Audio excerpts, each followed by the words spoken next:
It just gives such perspective. When we were 14 years old, we lived in Hawaii, and we lived in a small efficiency apartment. And my mom and I came home, and I'll never forget, the rent was $180 a week. And there was an eviction a week, and there was an eviction notice on the door. And this was the one. It was the final eviction notice. Like, that's the one. My mom started crying, and I never forgot in that moment. It was a seminal moment for me because I felt like I never want to be in this position again. What can I do? So at 14 years old, I thought, well, the heroes in my life, Muhammad Ali, for example, professional wrestlers, they're all men who have worked hard with their hands and they built their body. Yes, that's what I'm going to do. I'm going to do what my dad taught me and these other heroes. I'm going to go build my body so we're never evicted again.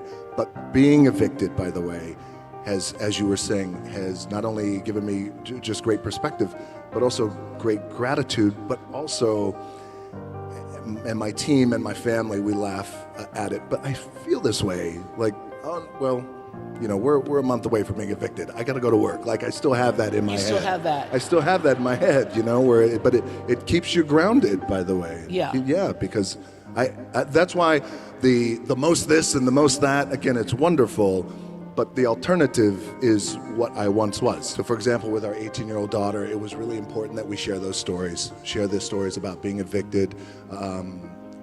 Her mom's parents were immigrants who came over from Cuba. It's important that we've always shared those stories. And also, we try and keep it as simple as we possibly can. We have a farm in Virginia.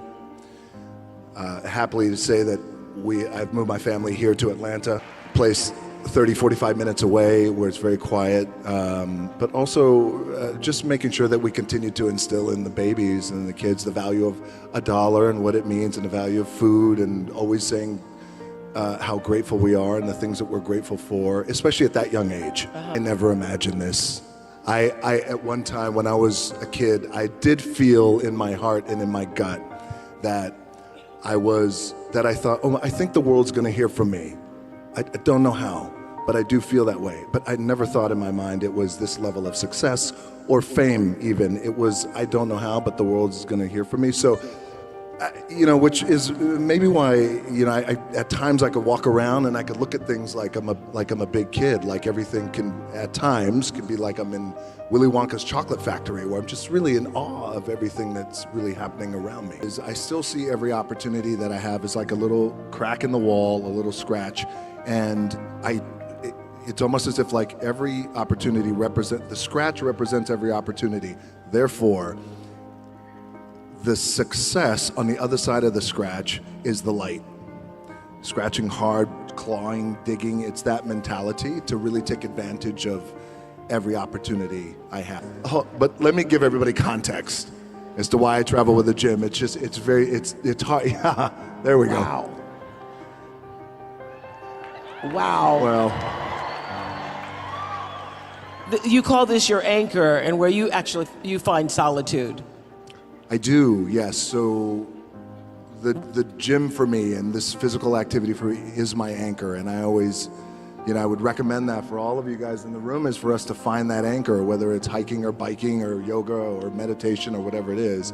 Because for me, the gym, or just some sort of physical activity, it anchors my day, and then it allows me to go on and work for the rest of the day. Way more than just physicality. Yes. It's way more than just picking up a weight. It is my balance, it's my anchor, it's my spiritual anchor, mental, because what it allows me to do, it's the only time for me that, and we all need this, because this treadmill of life, there's no stop button, so it's so crazy. It just allows me to block out the noise and clear my head, think about what I need to do or accomplish, or think about the things I need to accomplish without the influx of information and people trying to tug at me and pull at me. When I had a dream, and that dream was to play professional football. I fell in love with the game of football, played at University of Miami. We had great teams. We won a national championship. My goal was to play in the NFL. Again, because we didn't have a lot of money, so I wanted to be the first one to buy my parents a house, buy myself a house. I never lived in a house until I was 29 years old. And the dream didn't come true. I didn't get drafted. I didn't get any offers, nothing. I had to work up in Canada at the Canadian Football League.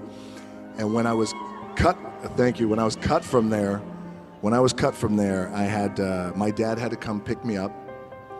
And I'll never forget, we were on I-75. He lived in Tampa, came to Miami, got in his pickup truck. We drove up I-75.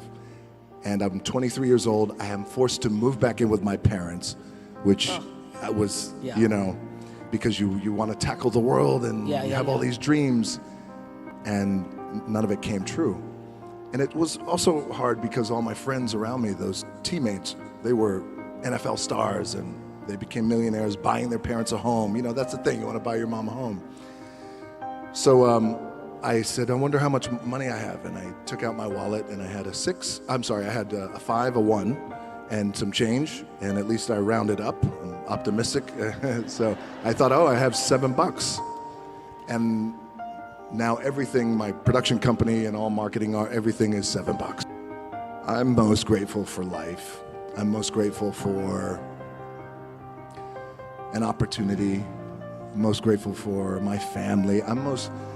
Gratitude is a big thing with me. I mean, it is truly my anchor. Yeah. Yes, mine too. me too, right? It's my anchor, and I wake up with a heart full of gratitude. And even in death, and even when things don't go right, and even though I didn't make it to the NFL, me making it to the NFL was the best thing that never happened. Yes. And I thank you, truly.